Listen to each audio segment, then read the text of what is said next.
para salir de la mentira y para salir del miedo y del odio y encaminar en la Argentina. Esto es lo que estamos haciendo muchos dirigentes. Gracias por haber estado acá. Muy amable. No se olvide nada, ¿eh? ¿Se los puedo dejar? Gracias. Gracias a ustedes.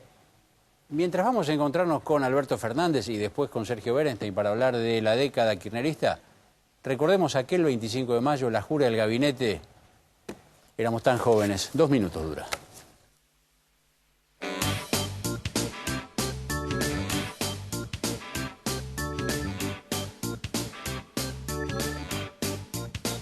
Juro por Dios desempeñar con lealtad y patriotismo el cargo de presidente de la Nación. Si así no lo hicieren, Dios y la patria me lo demandan.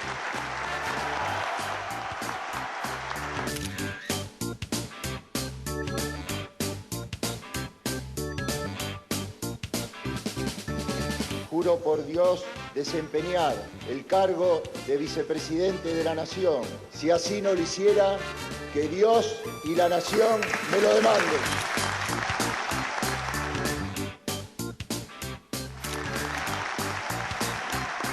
Aníbal Domingo Fernández. Sí, juro. Rafael Antonio Bielsa. Sí, juro. José Juan Bautista Pampuro. Sí, juro. Roberto Labaña. Sí, juro. Gustavo Ubaldo Belli. Sí, juro. Julio Miguel De Vido. Sí, juro. Carlos Alfonso Tomada. Sí, juro. Alicia Margarita Kirchner. Sí, juro. Inés Mario González García.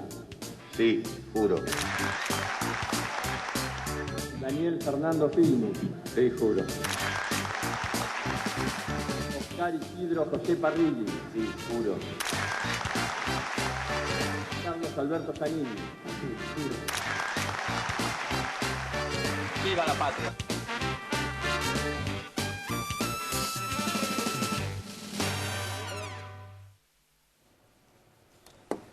Diez años después, ¿qué gabinete aquel, no? Uno dice, qué sé yo, sin demérito de los actuales ministros y funcionarios, ese era un gabinete. O en demérito de los actuales ministros y funcionarios, pero ese era un gabinete en serio. Alberto Fernández. ¿Qué tal, Julio? Acá estamos. ¿Cómo fue aquel día, aquel momento, aquella llegada en algún modo inesperada al poder, ¿no? Inesperada porque nosotros nos preparábamos para una segunda vuelta y repentinamente todo se precipitó. Sí. Y en una semana y media tuvimos que armar el gabinete con Kirchner allá en el sur. Y bueno, y vinimos y se hizo esta jura. Fue un día difícil porque me acuerdo que al día siguiente nos encontramos con 80.000 personas en calles en diferentes cortes del país. San Juan y Entre Ríos no habían empezado las clases. El Chino Busti, que está por acá, se debe acordar bien. Y tuvimos que corregir el presupuesto para poder asignar recursos y poner en marcha las clases, que para que nos demos cuenta estamos al 25 de mayo y no habían empezado las clases en ninguna de las dos provincias. Y bueno, para mí fue un día lindo porque allí empezó una enorme ilusión mía, que yo creo que en los primeros 5 años de Kirchner se concretaron y que después entraron en un proceso de decadencia que nos llevan al punto en el que estamos, ¿no? Hoy escribí un artículo que saldrá, supongo, en estos días en algún portal que me lo pidió, y hablaba de eso, ¿no? Lo que fue de la ilusión a la decepción. Fue un gabinete aquel con gente muy activa, con gente muy valiosa, donde estaba Gustavo Vélez en Justicia, donde estaba Roberto Labaña en Economía, donde estaba Rafael en la Cancillería. Fue un gabinete realmente interesante, que pudimos trabajar bien. Uno pregunta, y yo pregunto, digo, porque por ahí la mirada se condiciona mucho por el hoy, que es un hoy turbulento y complicado a veces. ¿Se llegó a estar tan bien en este ciclo y se está tan mal ahora? ¿O está todo muy teñido por la mirada inmediata? Yo tengo la impresión que el presente tiñe mucho. Y además a todos les conviene confundir las dos etapas, ¿no? Al gobierno le conviene porque tuvo una época en que salió campeón. Y entonces le permite mezclar todo y decir alguna vez fuimos campeones. Pero la verdad es que el gobierno presente tiene poco que ver con aquel campeonato. por decirlo en términos futbolísticos. Ganaron el campeonato del 2003, 2007 y 2011. Tienen la triple corona. Sí, Está bastante bien. Sí, tal cual. Pero digamos, el 2003 ganamos como una expectativa, el 2007 ganamos como consecuencia de lo hecho en esos 4 años y medio. Y el 2011 se ganó por diferentes motivos, por una posición muy dispersa y porque yo entiendo que la muerte de Kirchner generó sobre Cristina un efecto de solidaridad muy fuerte, que la ayudó a llegar al gobierno en ese momento. ¿Qué fue lo mejor? Perdón, pero a lo que quería decir llegar era que me parece que esas dos etapas son muy diferenciadas. Que al gobierno le conviene, por lo que dice, confundirlas en una, y a la oposición también, porque de algún modo permite pensar que el presente fue igual al pasado y no fue así. Pero las diferencias son muchas, Julio. En materia económica son impactantes cuando uno revisa. Nosotros crecimos en esos primeros 5 años de Néstor, 4 años y medio, a un ritmo del 9% anual promedio.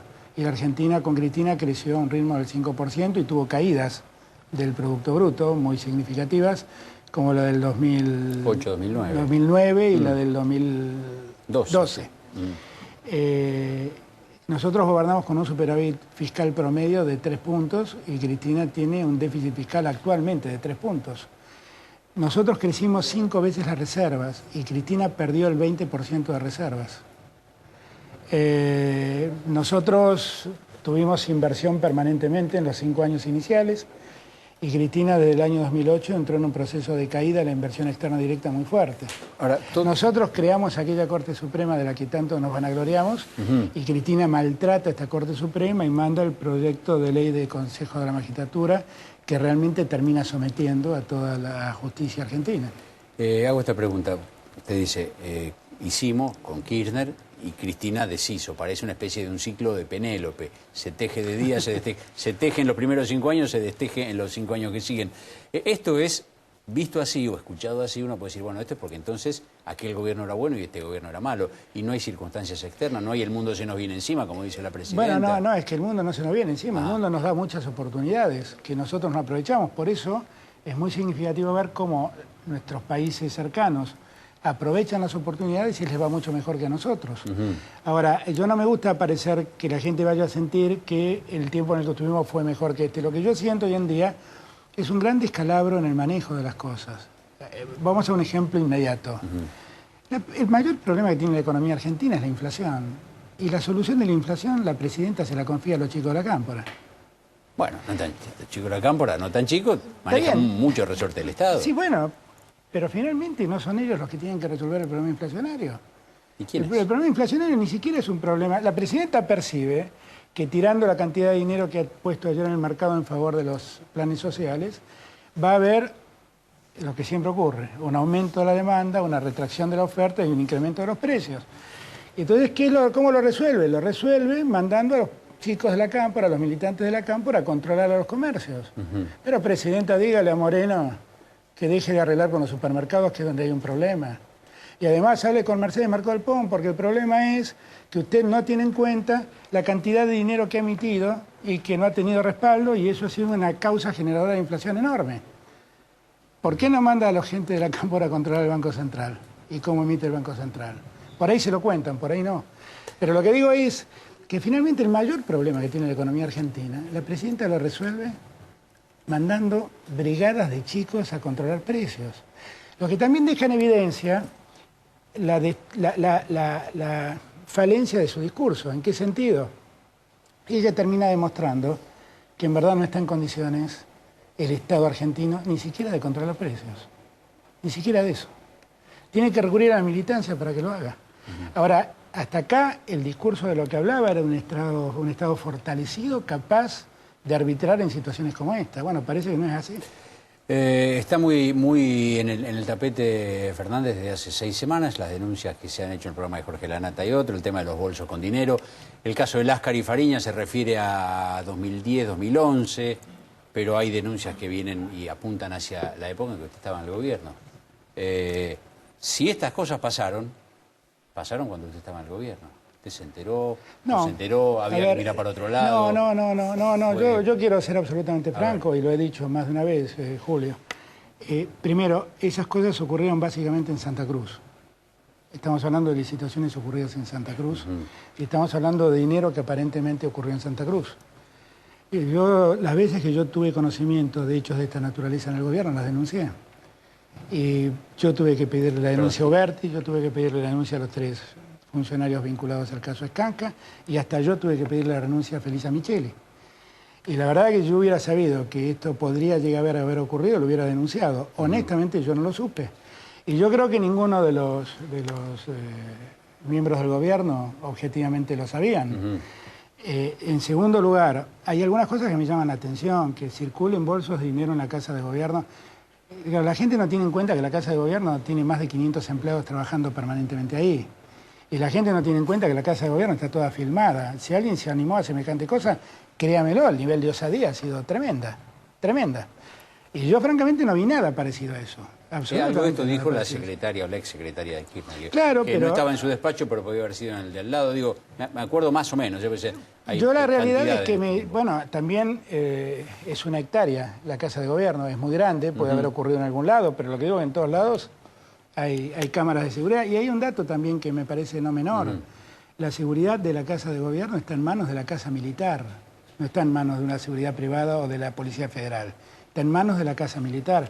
Yo no creo que la Casa Militar pueda haber visto algo así y no decir nada. Por eso, insisto, yo quisiera, lo que más quisiera, porque con esto que estoy diciendo tampoco quiero de ningún modo que se entienda como un acto de desmerecimiento a la denuncia que uno ha conocido. Me parece que lo que se ha dicho es muy grave y lo que yo más me lamento de esos hechos es que no se aclaren, que nadie explique lo que ha pasado.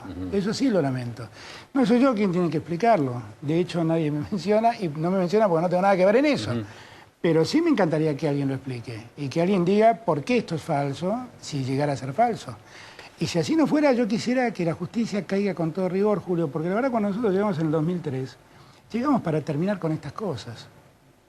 La verdad es que nunca en la cabeza de cualquiera de nosotros, que empezó esa época una enorme ilusión y que sintió que durante 4 años y medio trabajó mucho para que esa ilusión se concrete, a ninguno se nos ocurrió que vamos a tener que estar explicando estas cosas.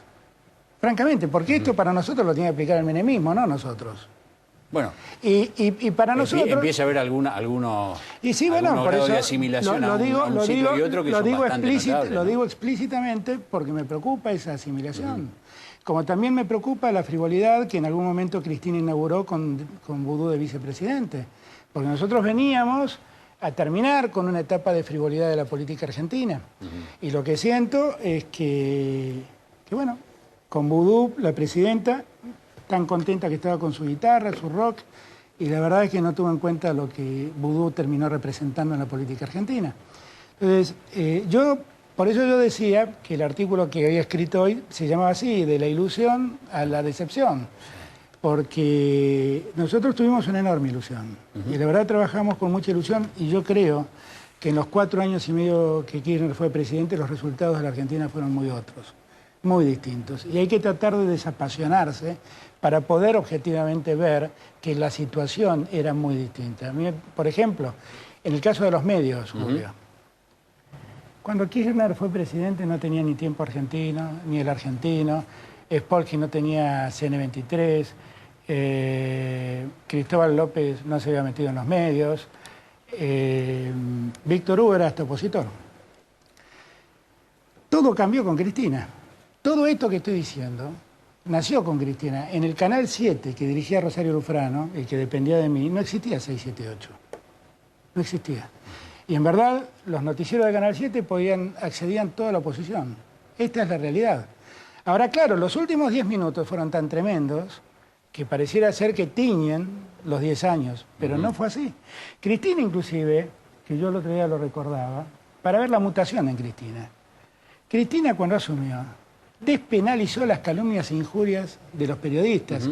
Y eso, que debe ser uno de los pocos países del mundo que tiene esto, es un gran alivio para el trabajo de la prensa. Pareció un acto enormemente liberal en favor de la libertad de prensa y la libertad de los periodistas. Pero terminó mandándole la AFIP a los periodistas. Terminó soportando o promoviendo juicios públicos en la Plaza de Mayo. Terminó promoviendo militancia que van y pintan las paredes de su casa. Digo, Esto es infinitamente peor. La verdad que hubiera sido mejor que deje la posibilidad de enjuiciarlo. Digo, porque para terminar de este modo, hubiera sido mejor que nunca hubiera hecho eso. Ahora, ¿por qué traigo a cuento esta historia? Traigo a cuento esta historia porque hay en Cristina una mutación conceptual tan enorme. Hay que ver lo que decía Cristina del Consejo de la Magistratura y lo que hace Cristina con el Consejo de la Magistratura. Hay que ver lo que decía Cristina en favor de la independencia de la Corte Suprema y lo que hace hoy para acotar la independencia de la Corte Suprema. Y algo ha pasado en su cabeza, algo ha pasado en sus conceptos, algo ha cambiado mucho en ella, y ha cambiado tanto que este presente difiere tanto de aquellos días, tanto, que bueno, es por eso que uno se decepciona. Gracias por haber estado acá. No, al contrario, Julio, gracias. Nosotros en un minuto volvemos para encontrarnos con Sergio Berenstein y ver, a través de su mirada, cómo fue oscilando el humor social en estos 10 años de kirchnerismo. Ya venimos.